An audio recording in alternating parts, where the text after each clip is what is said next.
acá con buena música, súper activados hoy lunes, porque es que hay que arrancar así, con fuerza, con energía, para que no nos dé sueño a nadie. No con lo que dice la letra de la canción. Exacto. Pero sí con la energía de la canción. Totalmente. Con el beat. Con beat. alegría. ¿Por qué? Porque tenemos al alergólogo. ¿A quién? Al alergólogo. Ahí está, valga la AA.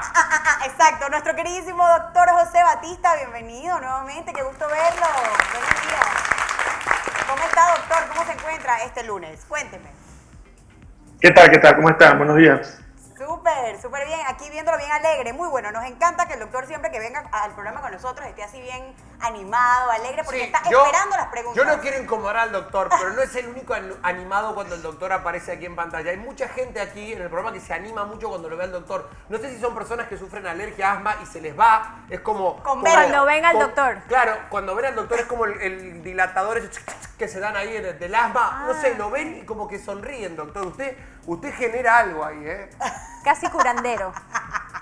Gracias. Qué bello, doctor. Nos viene a hablar de una posibilidad de una tercera dosis, por decirlo así, ¿no? Tercera vacuna. Yo no me quería dar la obviamente. 1, imagínate. Imagínense que hay personas que están peleando por la segunda, que todavía no se la han podido tomar. De hecho, tenemos un testimonio aquí en vivo y en directo.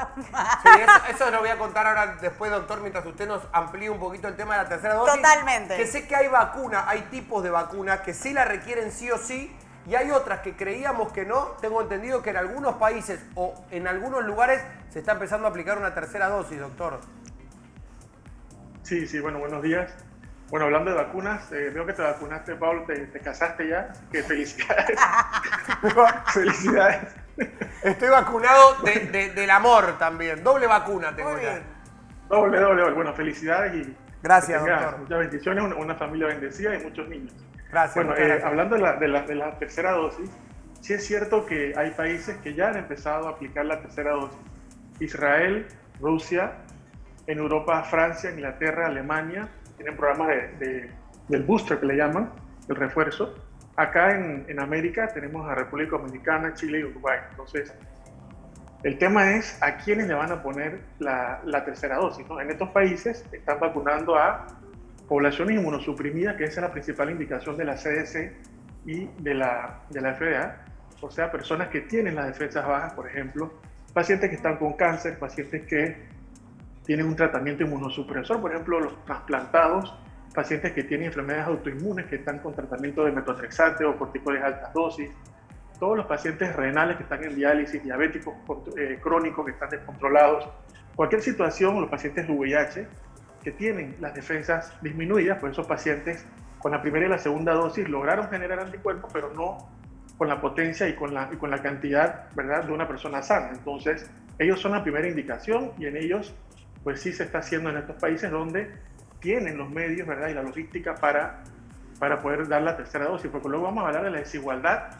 ¿verdad?, que genera esta vacuna en distintos países, ¿no? No puede ser que en unos países ya estén hablando de la tercera dosis cuando los países pobres no tienen ni siquiera ni la primera ni la segunda. Entonces, claro. ¿De qué sirve esto si vivimos en un país globalizado donde todo el mundo viaja y donde personas de esos países van a viajar a nuestros países con cepas nuevas y con distintos tipos de contagios, ¿no? Entonces, las vacunas también han creado una especie de desigualdad, ¿verdad? Y no me parece muy solidario que países desarrollados pues estén planeando vacunar a todo el mundo con la tercera dosis y no sean capaces de donar a los países más pobres. Pero Totalmente bueno, de acuerdo. ¿Cómo se regula eso? ¿Cómo se regula para que todos los países tengan la misma cantidad de dosis? Eso es imposible. Eso es como la desigualdad económica de los países, de que algunos tienen más, unos tienen menos. Es muy difícil de lograr, aunque las Naciones Unidas se metan. No sé cómo lograr eso. Como por ejemplo en Haití, Pablo, que iba a iniciar el proceso de vacunación, pero ocurrió el terremoto, Encima. Entonces a todo esto ni siquiera han podido iniciar con el procedimiento de vacunación en Haití. No, y un tema como un Correcto. terremoto donde si encima había contagios, imagínate con la gente tratando de Claro. salvarse, o sea, eso... Haití la verdad que es una tierra que no sé por qué no le da el sol, lamentablemente, pobre gente, la verdad. Sí, Pero no han súper iniciado. triste. Sí, mira, Pero es cierto lo que dice el doctor, el tema de las donaciones. O sea, siendo, tú sabes, potencia, grandes países, ¿por qué no hacerlo? Pero de que tú alguna dices que en manera? vez de dar una tercera dosis en otros países, manden las vacunas para que en otros países tengan la primera. ¿Quién va a hacer eso?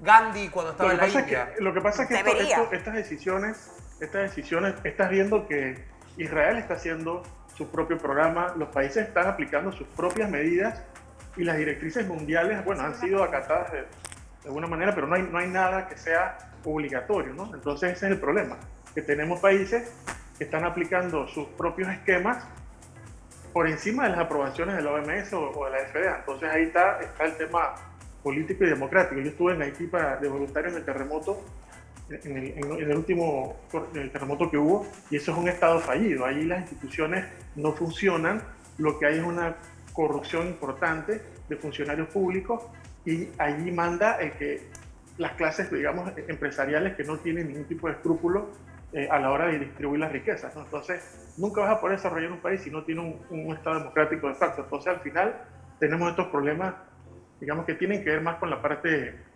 política, ¿no? Ahora, esta tercera dosis, lo importante aquí es poblaciones inmunosuprimidas, poblaciones vulnerables, por ejemplo, mayores de 60 años. Hay países que están estableciendo el corte mayores de 80, Israel lo está haciendo mayores de 55, otros países mayores de 60 años, porque son poblaciones de riesgo, ¿ok? Y luego están las ocupaciones, ¿verdad?, que también son de riesgo, como es el personal de salud.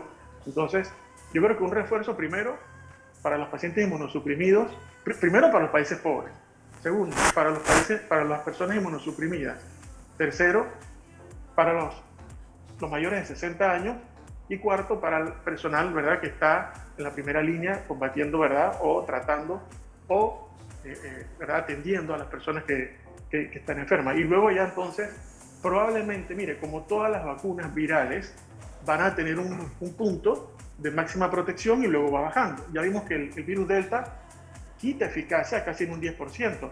Sí vas a estar protegido, pero con un menos porcentaje. Entonces, al final, lo que se conoce en vacunación o inmunoterapia es que habitualmente eso dura un año, año y medio, las defensas reales. Entonces, probablemente todos los años vamos a tener que tener otro esquema de vacunación, como lo es con la influenza, con el H1N1. Eso va a venir. El tema es cuando pongamos de acuerdo cuál es el punto de corte del momento en que los anticuerpos empiezan a bajar para población ya sana, para la gran mayoría de la población, ¿no? Porque las poblaciones de riesgo, los inmunosuprimidos y las ocupaciones laborales que tratan con pandemia, esas ya están descritas como realmente necesario el esquema del booster o de refuerzo. Pero habrá que ver entonces cómo hacemos con la población general, que yo creo que va a ser aproximadamente al año y medio de haberse colocado la primera dosis. Wow. Eso genera más desigualdad todavía. Carolina. Total. Doctor, tenía que hacerle una pregunta, dado que usted hizo el comentario bastante importante de cómo ha caído en los últimos 6 meses la eficacia de las vacunas, en especial las prioritarias que son Pfizer y AstraZeneca. Tengo entendido que en los últimos 6 meses Pfizer bajó de un 88% a un 74% y AstraZeneca de un 70% a un 66% de eficacia. Esto quiere decir que al final, para lograr esa inmunidad de rebaño, vamos a tener tanto las personas vulnerables, los médicos de primera línea y, vamos a decir, las personas un poco más sanas, vamos a tener que aplicarnos esa tercera dosis anualmente, así como la vacuna de la influenza. No. La inmunidad de rebaño se va a lograr cuando apliquemos una cobertura por encima del 70 al 80% de la población con la segunda dosis. Wow. ¿Okay?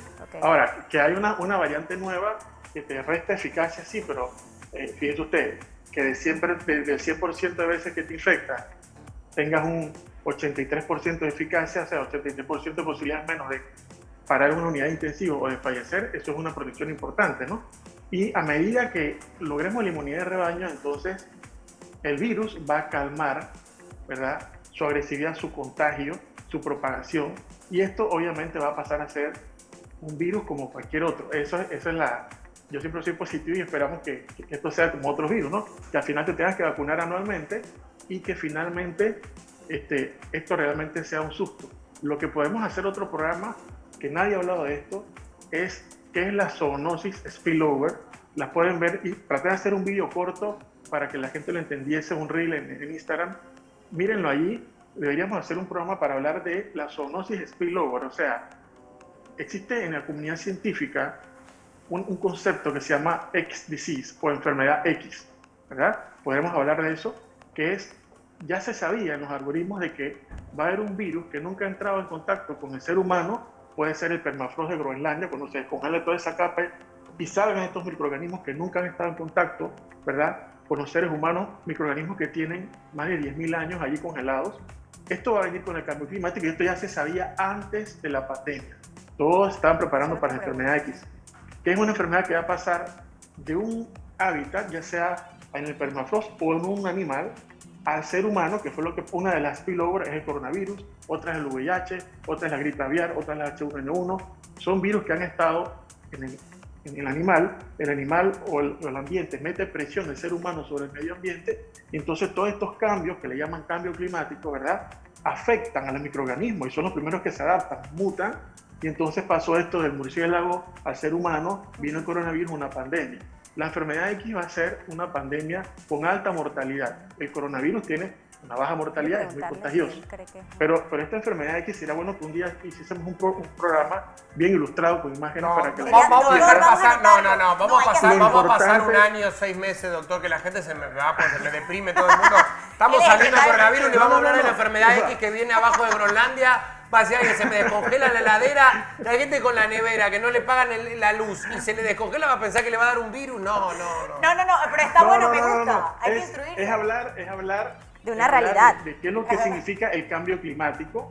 Claro. Y verdad, no es asustar a la gente, es miren, esto está sucediendo. Exacto. ¿Por qué es importante la acidificación de los océanos? ¿Por qué es importante ese 1.5 aumento en la temperatura? ¿Qué va a significar? ¿Y por qué hay que crear conciencia desde su casa hasta, ¿verdad?, las medidas colectivas para poder actuar antes de tiempo? Igual, doctor, tengo entendido que hay que tener una actitud preventiva, ¿no? Pero tengo entendido que por más que uno obre bien en cuanto al medio ambiente, que es lo que uno trata de predicar siempre, que no destruyamos el medio ambiente, que es algo que la gente lamentablemente hay muchos que no lo consideran, lo del calentamiento global, o sea, o el hecho de que los polos como Groenlandia, la Antártida, no sé, donde estén los hielos más grandes, se estén descongelando y eso vaya a salir, eso creo que es inevitable a mayor o a menor escala, digamos, o va a pasar en menos tiempo o más adelante, pero eso va a pasar porque va a pasar, Sí, porque es el ciclo de la Tierra, digamos. Doctor, yo le tengo una pregunta bastante puntual. Pero permíteme un momento, mire. Claro. Hace unos días se viralizó, o sea, mira cómo es en los medios, ¿no? Se viraliza una pelea entre un diputado y otro diputado y eso fue el show, entonces nadie habló más que de eso. ¿Por qué no cambiamos, verdad, el framework, el marco conceptual del debate en los medios televisivos y hablamos de cosas interesantes como es el spillover, que no es nada de susto, es simplemente que tú entiendas por qué lo que pasa en Boquete, lo que está pasando en Nueva Orleans, por qué eso va a afectar tu día a día y qué podemos hacer entre todos de manera colectiva para poner cada uno un granito de arena. Yo creo que esos son los temas más importantes de conversación, más que si el otro se pegó con el otro y entonces... Totalmente de acuerdo. Es mi opinión, ¿no? Acá no hablamos de eso, acá nadie habla de los diputados. No, gracias a Dios. La próxima, doctor, traiga ese tema la próxima vez y hablamos de todo el tema para que la gente también se maneje de mejor manera. Claro, tú vas a hacer una pregunta, luego tengo yo otra, así que no nos vamos todos. Una última pregunta, bueno, de mi parte para poder continuar con esto y esta es más personal, doctor Batista. Oiga, no, espera que está con... no. No, cálmate. Se van a poner celosos es del acá. tema, Ok. dale Ok, suave. ok. Yo creo que tú estás más ¿Quién me está celoso que preguntando? ella. No. Hola. Carolina Brid. Ok, la pregunta que le iba a hacer y es que hace una semana se dio la noticia a resaltar de que el coronavirus se descartaba de ser un arma biológica, un arma creada biológicamente, pues ya sabemos estas conspiraciones que salen. Quisiera saber el doctor Batista, ¿qué opina de esta reacción y del hecho de descartar o considerar que el coronavirus fue diseñado como un arma biológica? Sí, al principio, mire, una de mis mejores amigas es una doctora PhD en un laboratorio de bioterrorismo. Entonces, antes que llegara el coronavirus acá, si te fijas, yo hice todas las publicaciones en mis redes, pero era porque ya tenía la información de primera mano. Entonces, ella al principio me dijo una fuente confiable que, claro, hay 30 escenarios de dónde vino el virus al principio, ¿no? Entonces, claro, viniendo de un país donde la transparencia no es el logo del país, pues entonces todo el mundo va a pensar que existe una guerra, pues, económica, biológica, etcétera. Y eso fue uno de los planteamientos. Igual la OMS y los grandes centros de enfermedades infecciosas fueron allí y trataron de investigar. Pero mire, la genómica, hoy en día se puede estudiar los genes, el DNA, cómo viene. Tú no puedes mutar de un día para otro y generar, ¿verdad?, un arma de ese tipo. Eso se descartó por la parte genómica, estudiando realmente el DNA, no las opiniones subjetivas de cada científico, ¿no?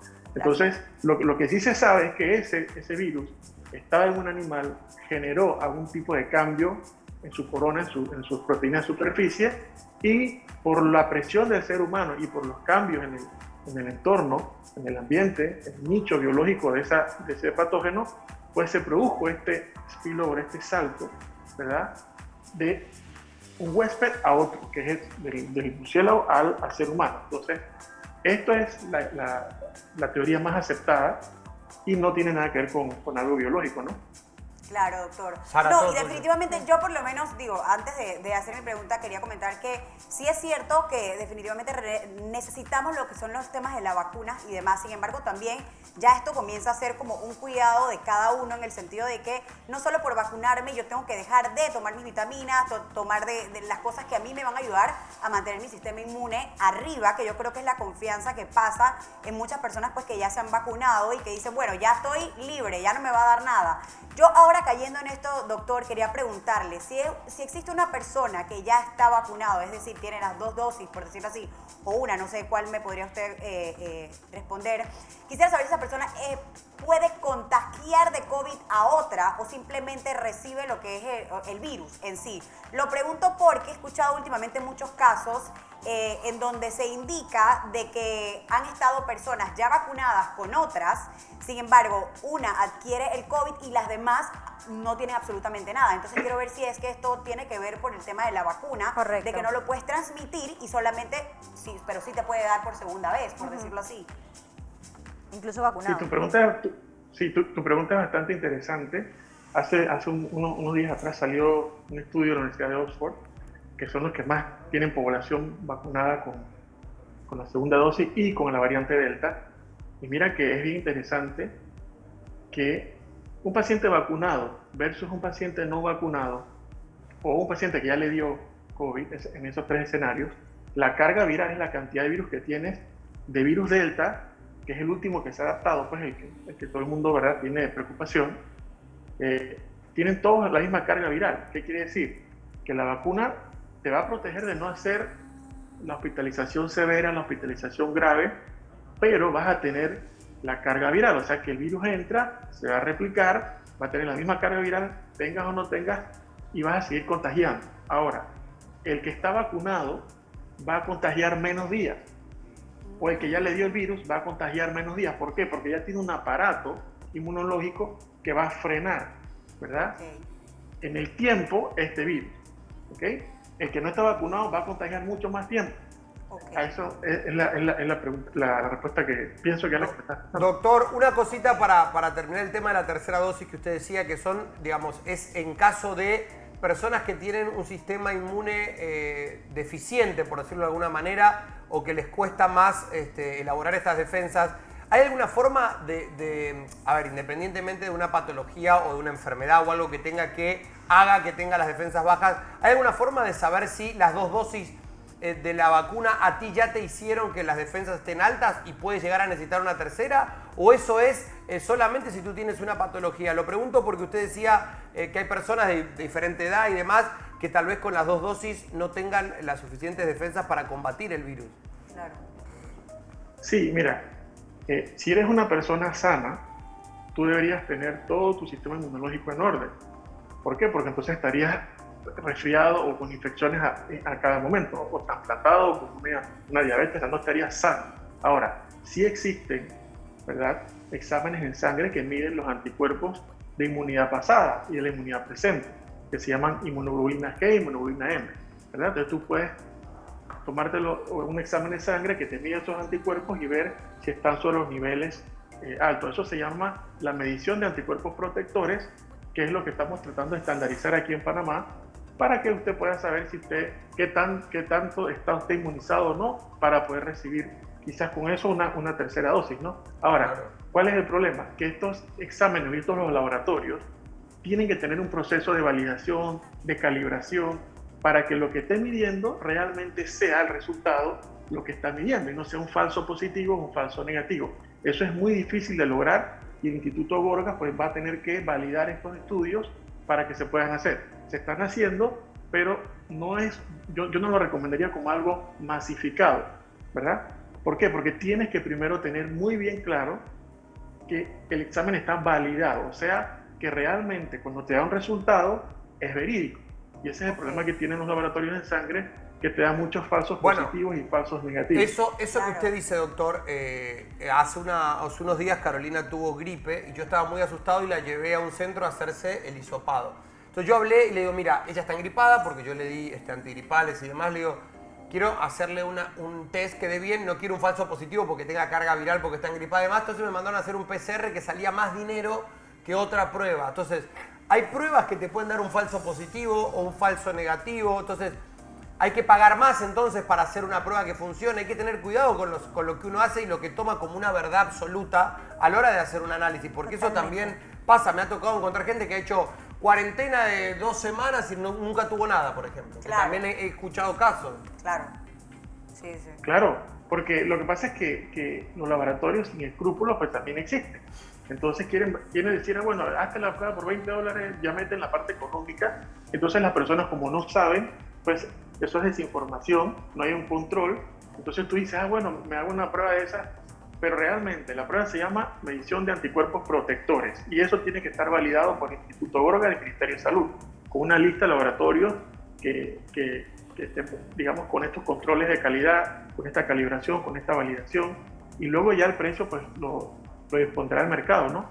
Pero tienes razón, pues hay que realmente pensar bien cuál es la prueba, porque al final asesorarse, vas a hacerte pruebas y vas a tomar una conducta en base a una prueba que a lo mejor es un falso negativo o un falso positivo. Eso es Claro, terrible. totalmente. Qué lindo hablar con el doctor Batista, nos podemos quedar toda la mañana. Siempre que llega él empezamos a preguntar, porque la verdad que uno acumula Hay que aprovechar. dudas. Pero claro, exacto, esa es la palabra, hay que aprovechar, porque uno empieza a acumular aclarar dudas, dudas. que la verdad que es lo que decíamos siempre también con el doctor Batista, que es uno agarra información, entre comillas, que escucha en redes, que escucha en la televisión, la toma como verdades, no están chequeadas y empieza a instalar cosas que cree que son verdades absolutas, que en realidad son rumores o cosas que no están chequeadas, no tienen asidero científico. Así que, doctor, siempre gracias por aclarar nuestras dudas y las de la gente en la casa también. Sí, doctor, un gusto conversar Gracias con a usted. ustedes, gracias a ustedes. Que tenga buen día. Felicidades de cuídese nuevo mucho. a Carolina y a ti, Pablo. Gracias. Ella no es, ella es otra Carolina. Por favor, no me casé con Carolina Brid. Sí, no, a la A la tuya, dice. A mi Carolina. Gracias, doctor. Lo queremos mucho. Hasta luego, que estén bien. Qué gran-